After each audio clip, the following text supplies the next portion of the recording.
Welcome to the Real Python Podcast. This is episode 173. Have you thought about contributing to an open source Python project? What are possible entry points for intermediate developers? Christopher Trudeau is back on the show this week, bringing another batch of PyCoders Weekly articles and projects. We discuss a recent article by Stephanie Molen titled 5 Ways to Get Started in Open Source. Christopher shares his experiences with suggesting features and potential bug fixes. We talk about common entry points for beginners and provide additional resources. We cover a recent RealPython tutorial about creating QR codes with Python. The tutorial introduces the library Segno and tours the features. By working through the examples, you'll be ready to build a QR code project yourself. We also cover several other articles and projects from the Python community, including a couple of release announcements, an introduction to Python's functools module, switching to Hatch for packaging, options for when NumPy is too slow, a simple diceware generator project, and a collection of machine learning recipes. All right, let's get started.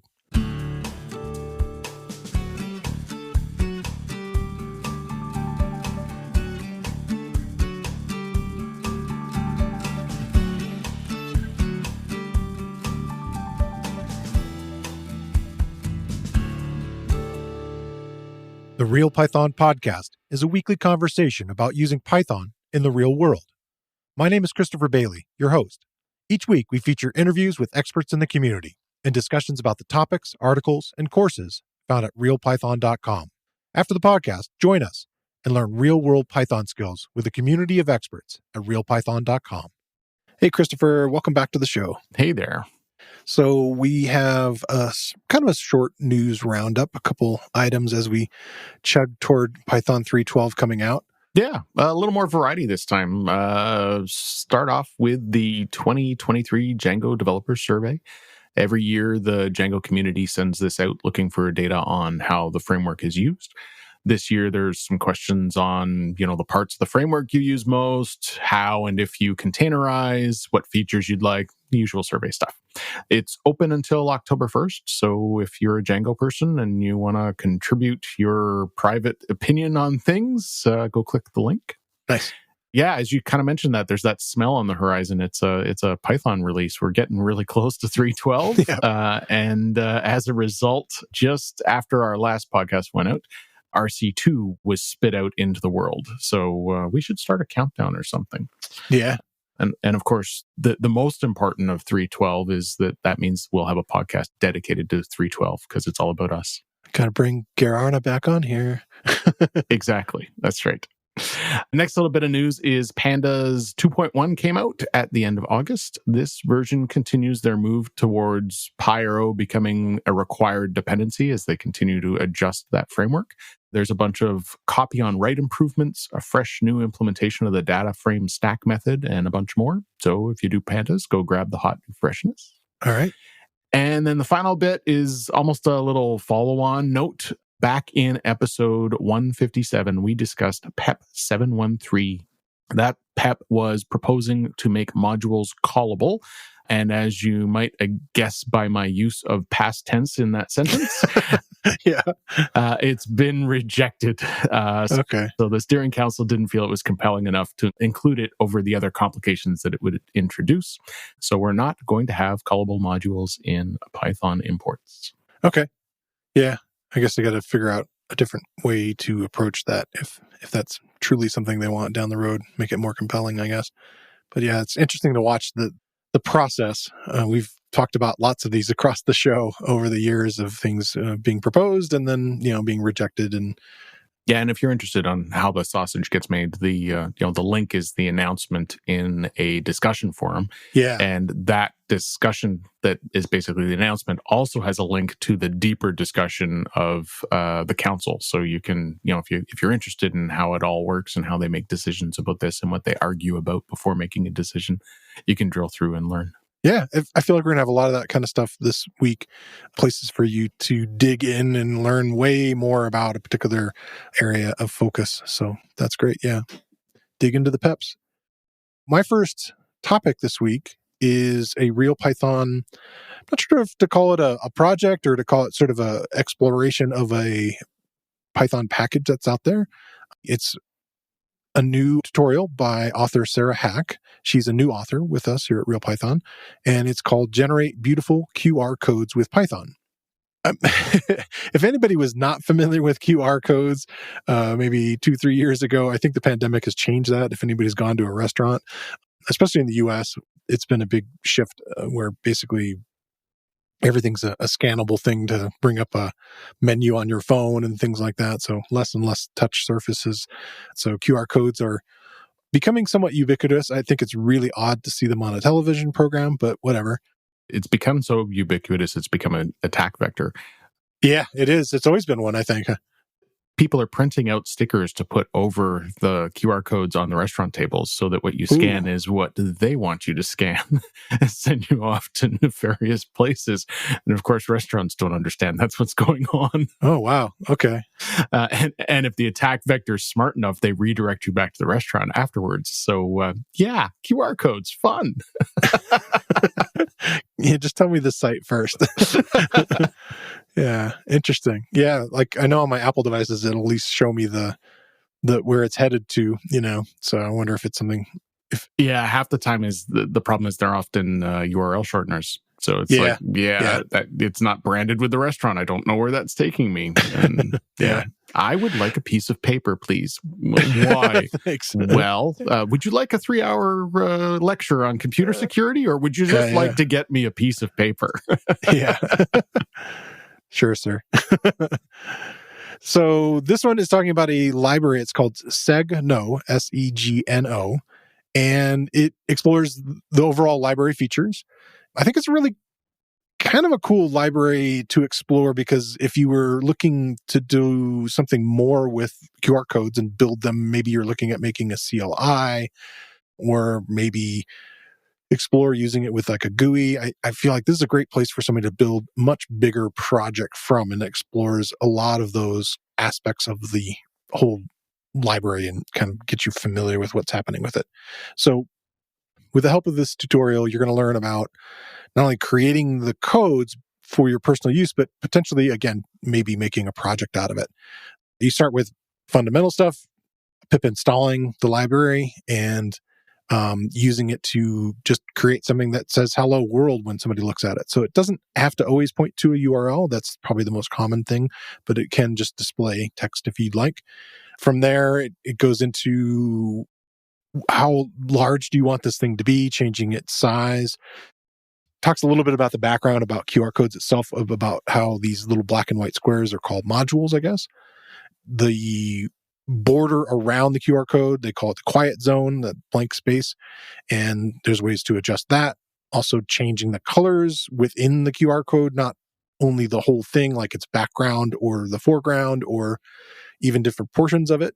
And then there's a couple other libraries you can add to do a little more kind of creative stuff with it, like rotating the QR code.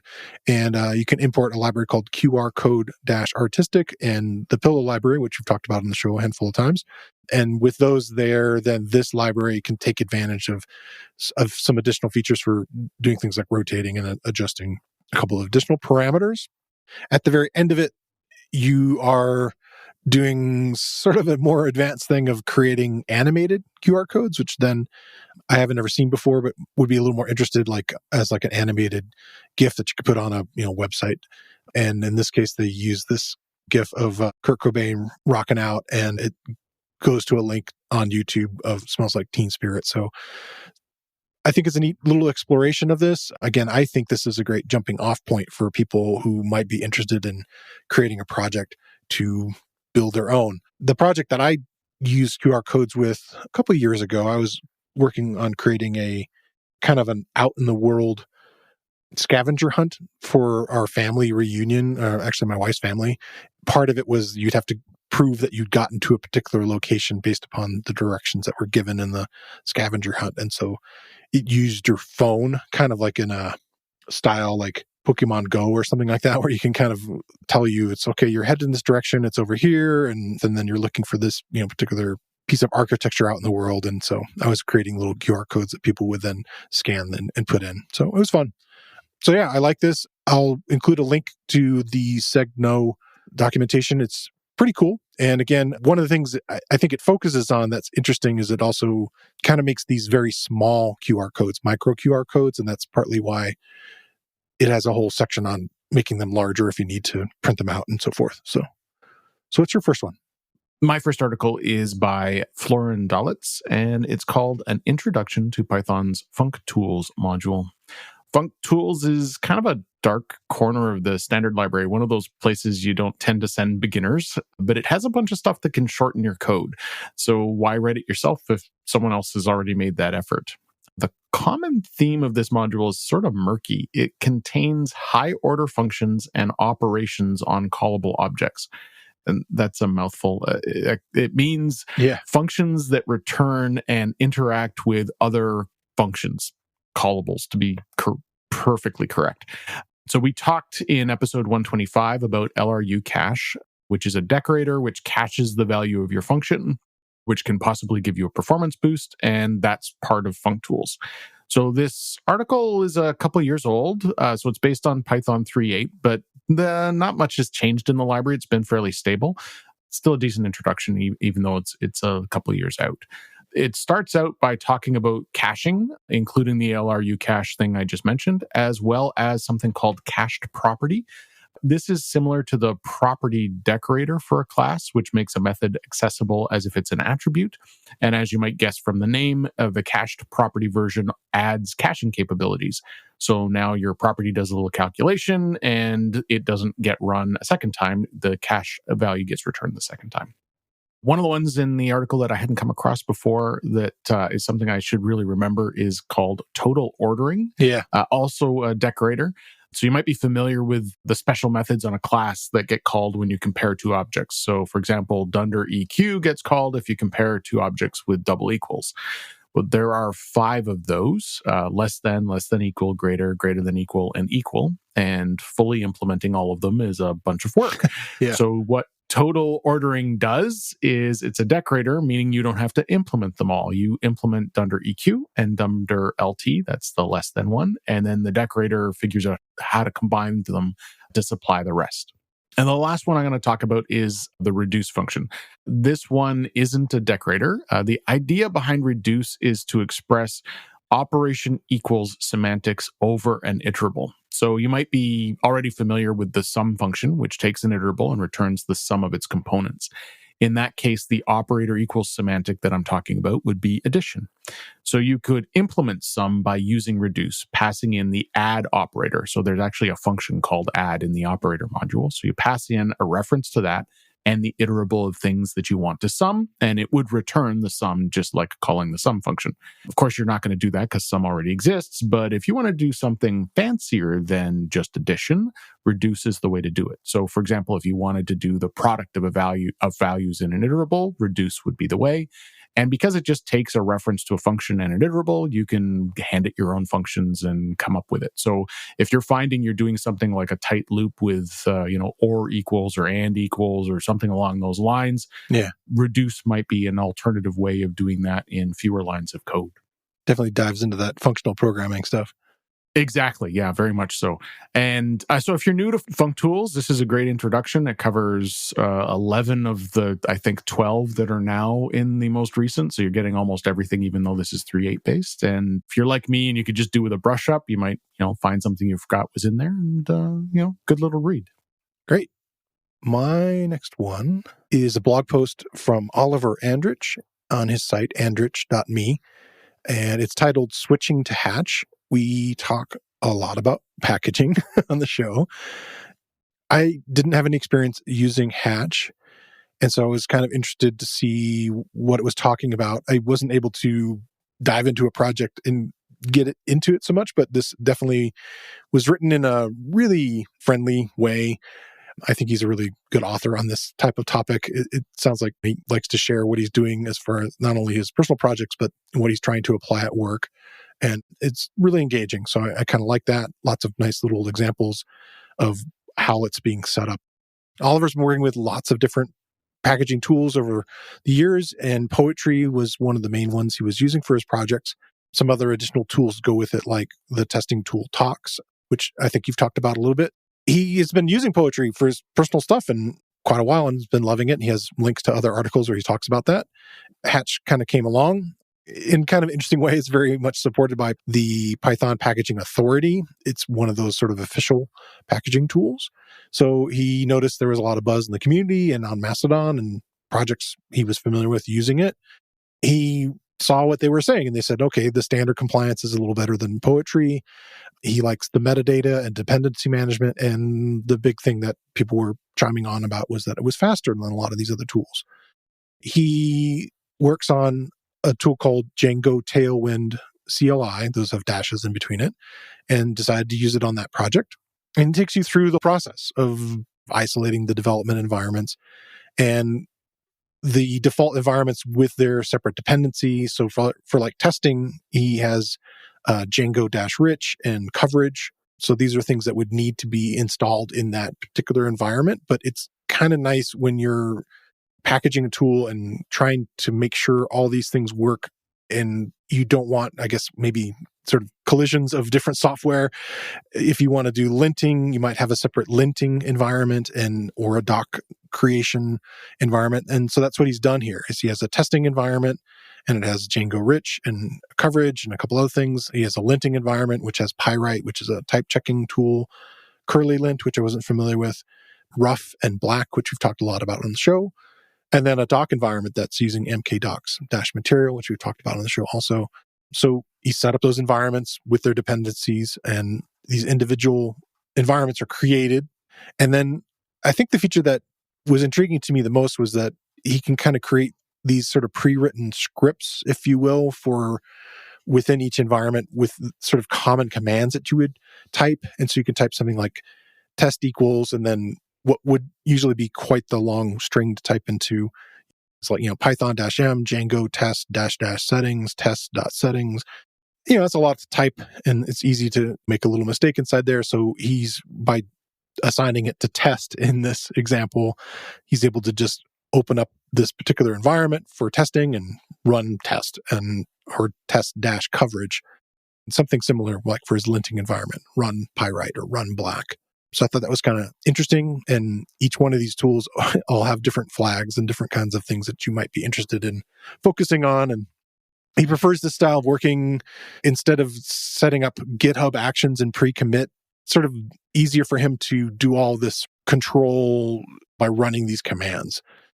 And the other thing that it does is it doesn't really require a tool like Tox. Instead, Hatch has its own matrix, is what they call it. And Tox, if you're not familiar with it at all, it's a tool for testing your code against different versions of Python or potentially other dependencies. Oliver here says that he's not had the best relationship, but he gets pretty much all the functionality he wanted from it within Hatch. And then it also can do, I think I mentioned it, but it not only can look at different versions of Python and run across the versions that you're looking at, but also it can test across an environment that's set up with Django. There's a little mention about optional dependencies that have to do with like databases.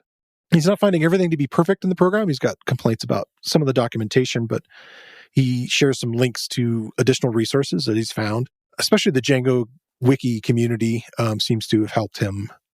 Generally, he's liking it better than using Poetry. If you're interested in packaging and exploring some of these new tools, I think this is a great article to kind of get you into a real good use example of what's happening with Hatch.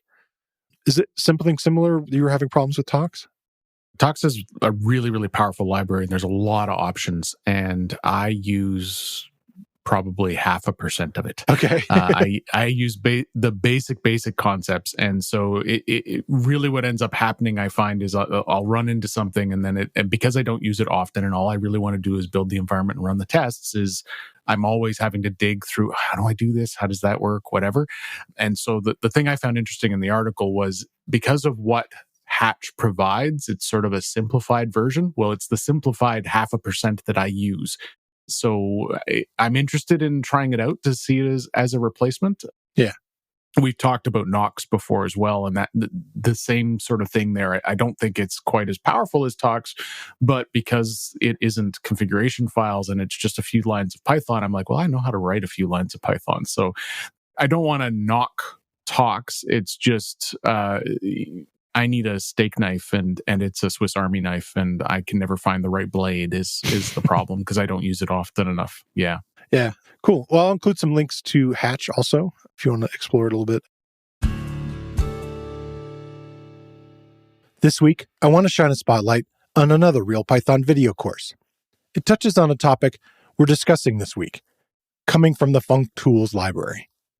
The course is titled Caching in Python with LRU Cache. It's based on a Real Python tutorial by Santiago Valderrama. And in the course, my co-host, Christopher Trudeau, is your instructor, and he's going to show you what caching strategies are available and how to implement them using Python decorators, what the LRU strategy is and how it works, how to improve performance by caching with the @LRU cache decorator, how to expand the functionality of the LRU cache decorator and make it expire after a specific time. I think it's a worthy investment of your time to learn about how and when to use the LRU cache.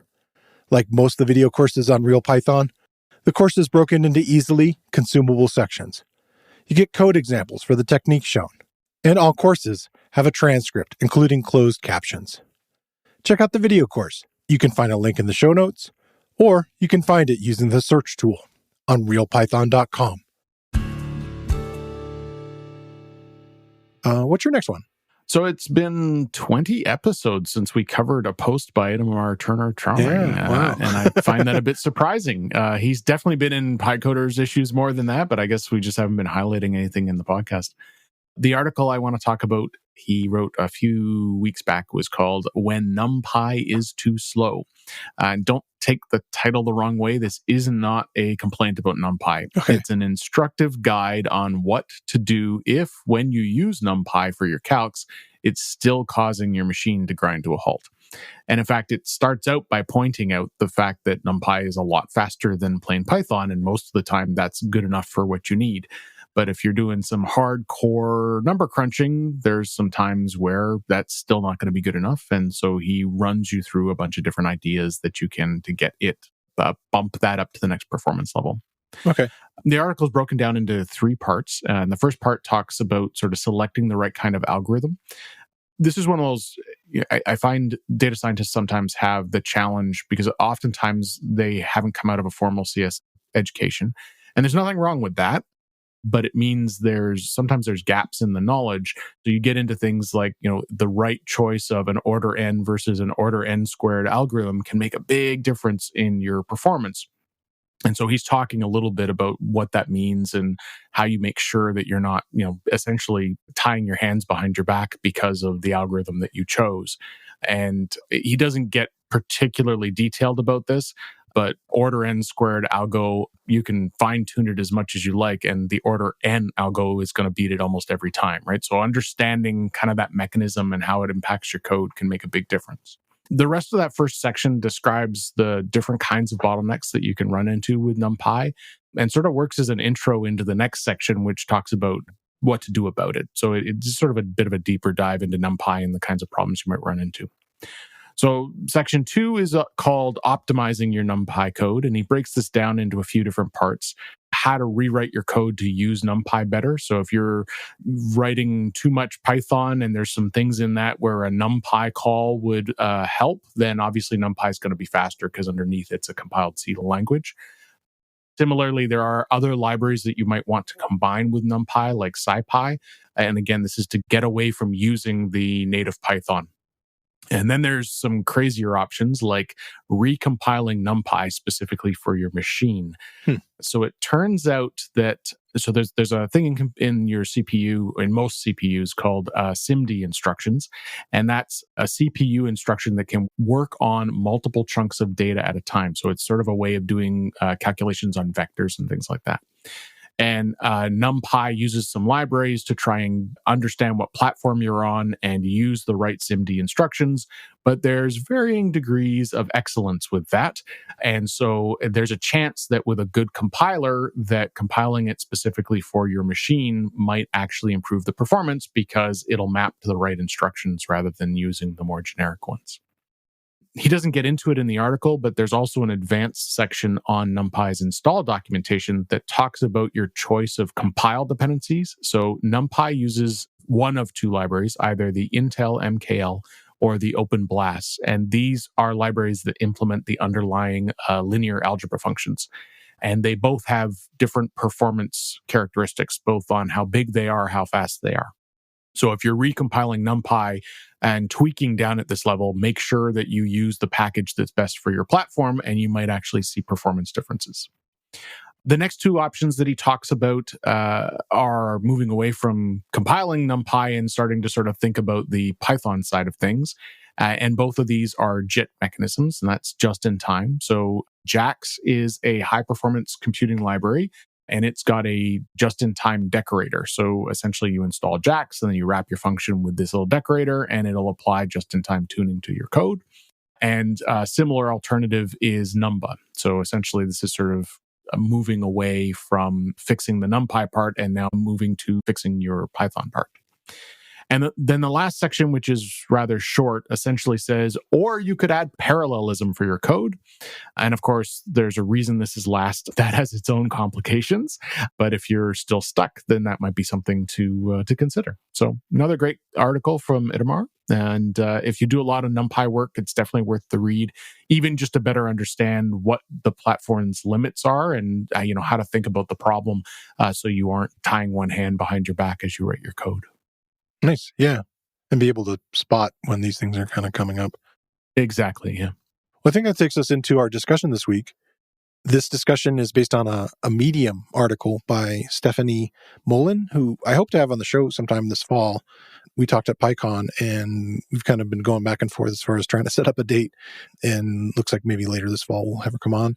She's a data scientist, and her article was titled 5 Ways to Get Started in Open Source. And I felt like this was compared to some of the conversations that are floating around the internet, this was one that I felt like, oh, this is kind of a positive environment and think about ways to, grow as a developer. I think this is a common spot that people that are maybe intermediate or even more advanced in their Python journey think to themselves like, hey, I'd like to get more involved in this, but I don't even know where to get started.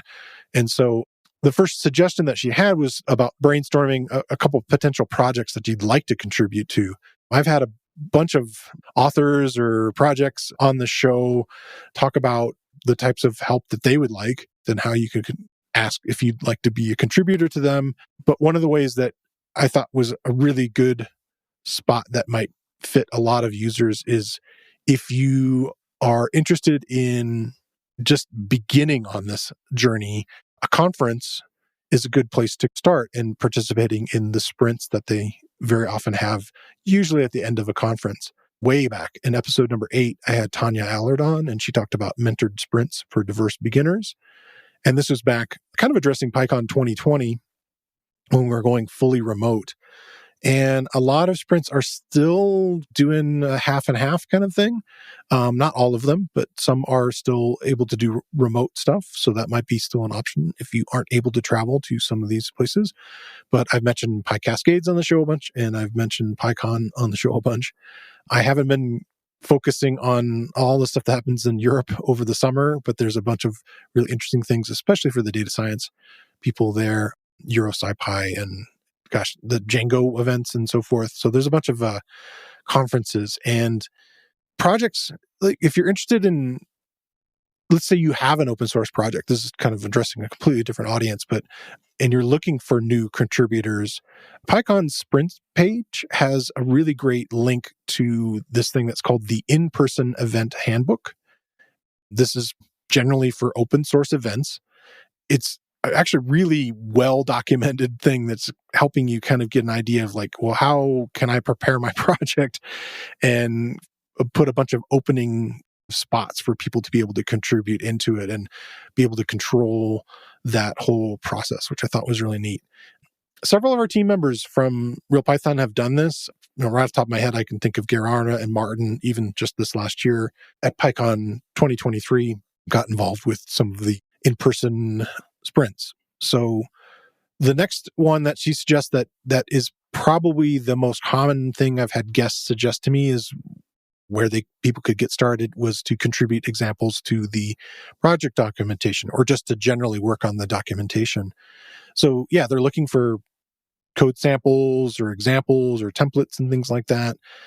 You maybe don't have to have as much nervousness about breaking code or, setting everything up, running and testing and so forth. You can kind of more focus on the documentation side of it. You'll still learn many of the ins and outs of contributing, definitely a lot of the GitHub stuff and the setting up pull requests and so forth. Then she kind of digs into browsing open issues for ideas. I like this one a lot. This would be more almost like a due diligence on your part. If you are interested in doing this, you can look at projects, again, find some that you're interested in, and then go on their GitHub and just look at open issues or look through the conversations that happen there. And they have tags, and they'll have potentially tags that say good first issue or easy or beginner. Like a lot of reading that happens on GitHub and reading code, it's a really good way to follow along through that. But also by reading it, you're going to learn what the community that's working on the project is like. You can also, learn the kind of communications that you should probably do in that. And then you can check for pull requests that potentially address what you're interested in. But I think that's a really interesting way to kind of think about it and learn about the process of doing this. And then the fourth and fifth are, I think, things that I'm going to bring Christopher in to discuss this a little bit more since I've just been kind of monologuing. But the fourth one was identifying and fixing a bug, finding something that's wrong or you ran into. And then I would say that one's, a little taller order potentially. And then the fifth one was propose and implement a new feature. Again, this is an area where you really want to read what's happening, check that your idea or new feature isn't something that's already been suggested or implemented already and discarded. And that could be put away, not only in open, but closed issues that are there. I don't have as much experience with this. This is something that I want to learn more about it. So I kind of want to ask Christopher, what's his experience?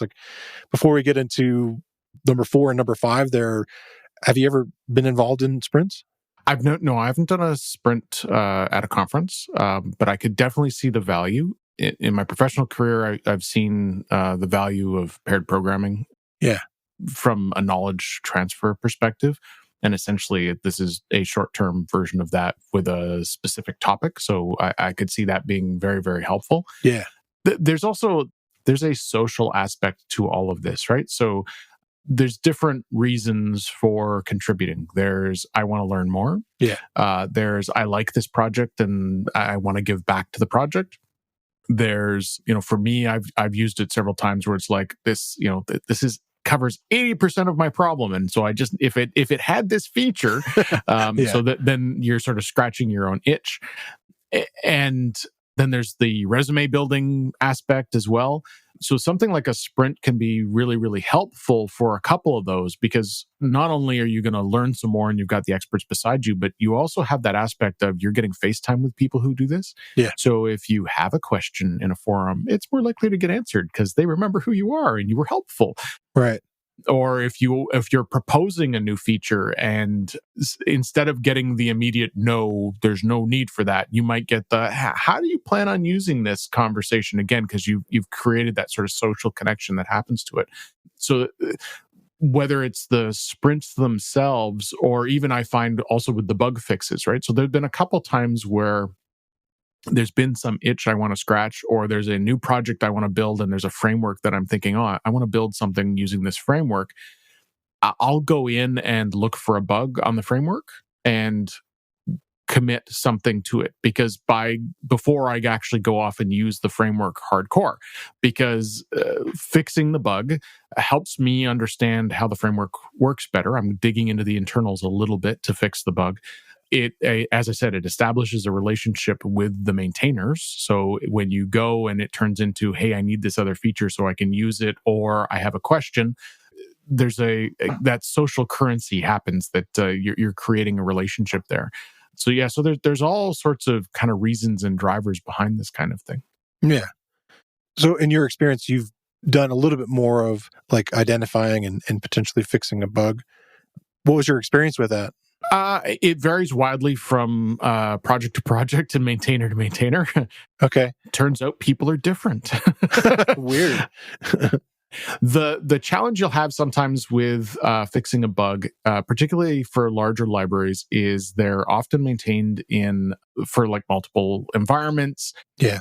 So you'll run into, one of the libraries I've contributed to a little bit, they're still maintaining Python 2.7 compatibility. Mm. And I don't know there's something about one of the project dependencies that it needs Python 2.7 and Pillow, and it needs a specific version of Pillow. And that version of Pillow needs a specific version of some C library that my Mac doesn't have. And you sort of just get to a point of, I can't run all of the tests on this.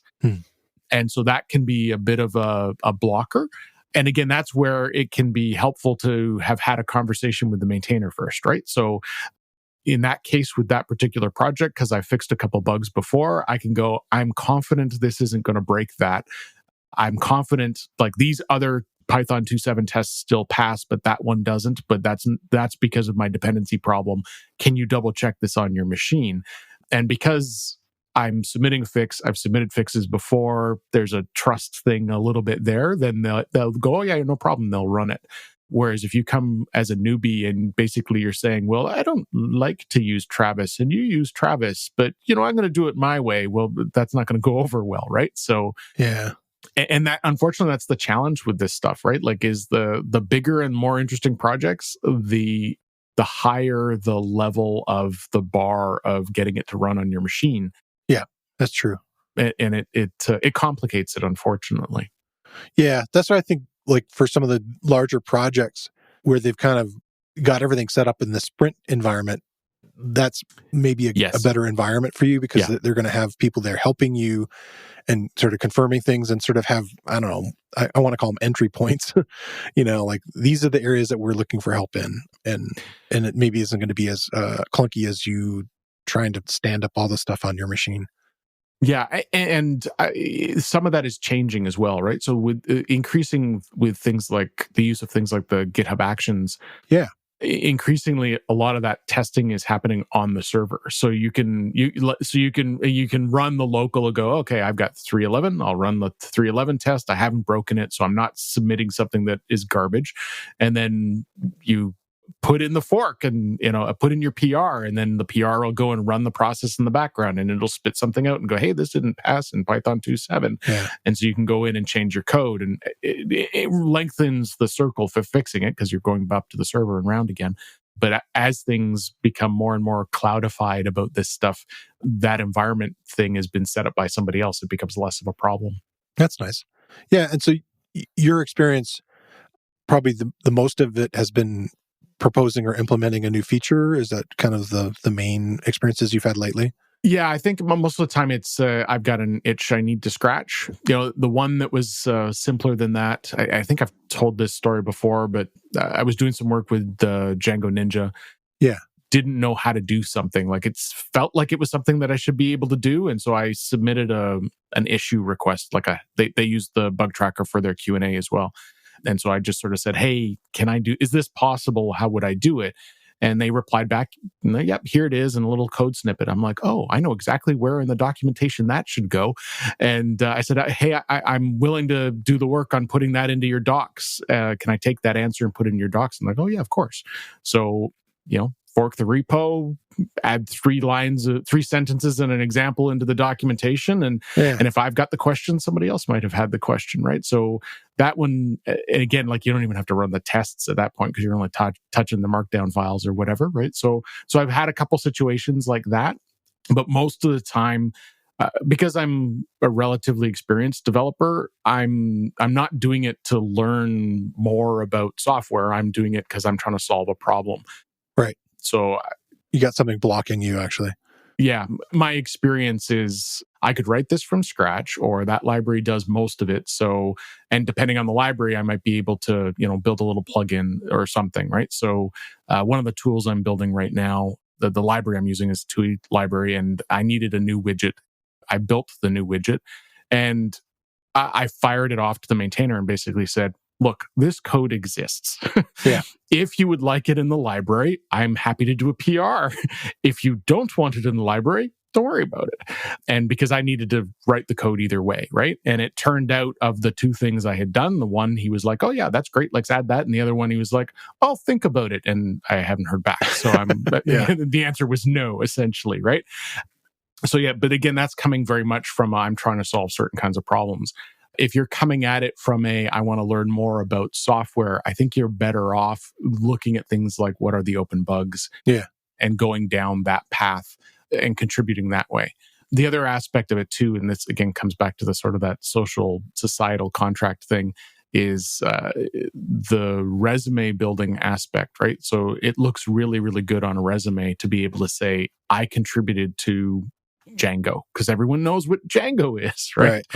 And the fact that your contribution might have been, I wrote some documentation in a language that I did a language translation, right? Like the documentation English to, French or whatever else, whatever languages you speak. Most interviewers aren't even going to ask that question. And even if they do, you can basically, all you're doing is admitting to volunteering, right? So, which is good too.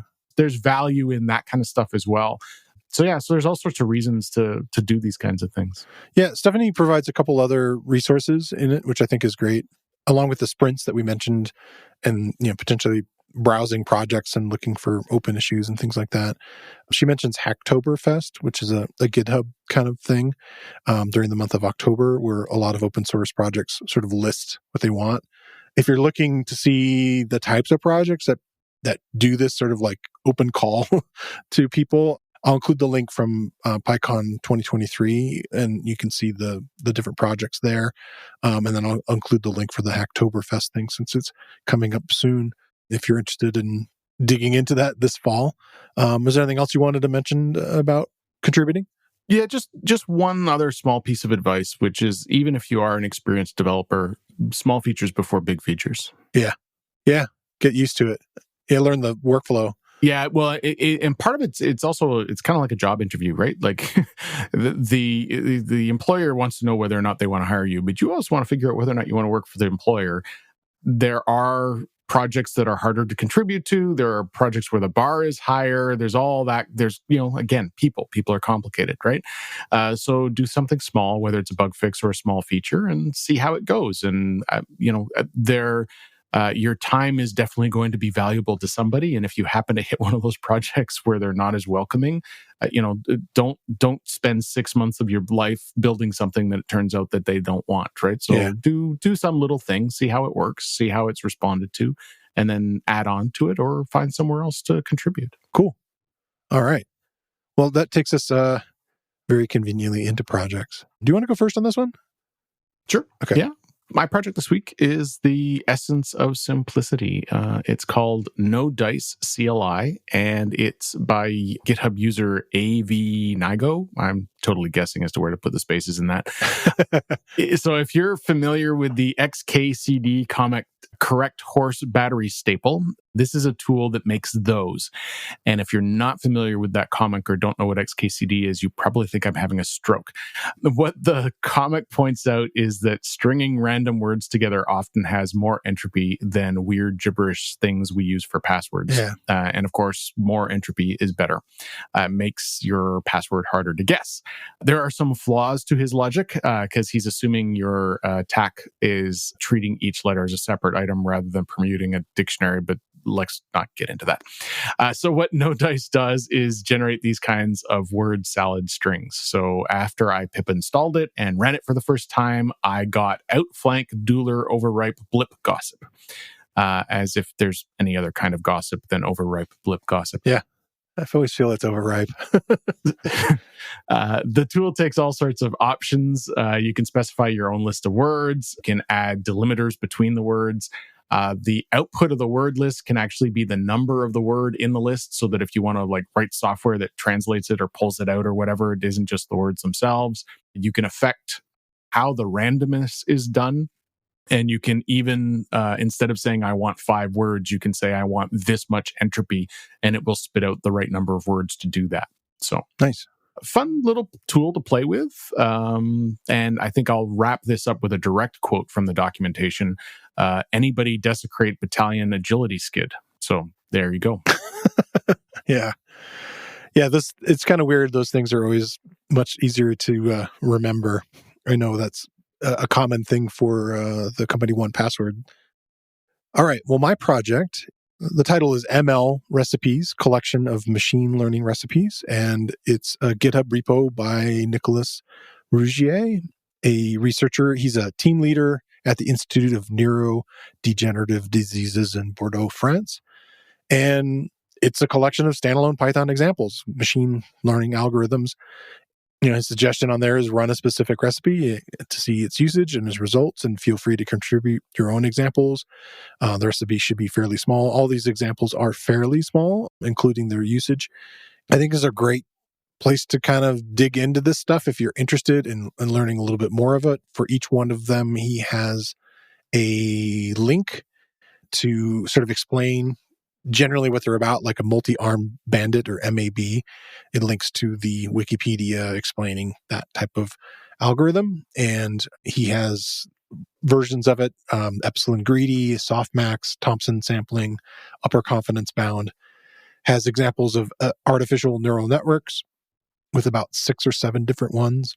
A couple I've heard of: simple recurrent network, long short-term memory, perceptron and kernel perceptron. A couple I haven't heard of: the Markov decision process and dimensionality reduction. So these are, again, machine learning algorithms, and a really great way to kind of see what they sort of look like. I can tell that they span versions of Python. There's F strings in some of them, and then format in other ones. And so it's kind of interesting to see maybe across time where these have been developed. But I really think it's a good collection for people that are interested in just sort of seeing what these things look like. And I always like recipes as far as programming stuff. I always find them as good starting places. I've been having deep conversations about AI with a friend of mine because I've been building out a course for it, and I've been picking his brain because he knows more about it than me. And he said something I found very, very insightful, which is there's more to artificial intelligence than machine learning, and there's more to machine learning than LLM. Yes, very true. So yeah, go look at the recipes. There's more to machine learning than LLM. Yeah. Yeah, I like the term machine learning so much better. All right. Well, thanks again, Christopher, for bringing all these projects and articles this week. Always great to be here. All right. We'll talk to you soon. I want to thank Christopher Trudeau for coming on the show again this week. And I want to thank you for listening to the Real Python podcast. Make sure that you click that follow button in your podcast player.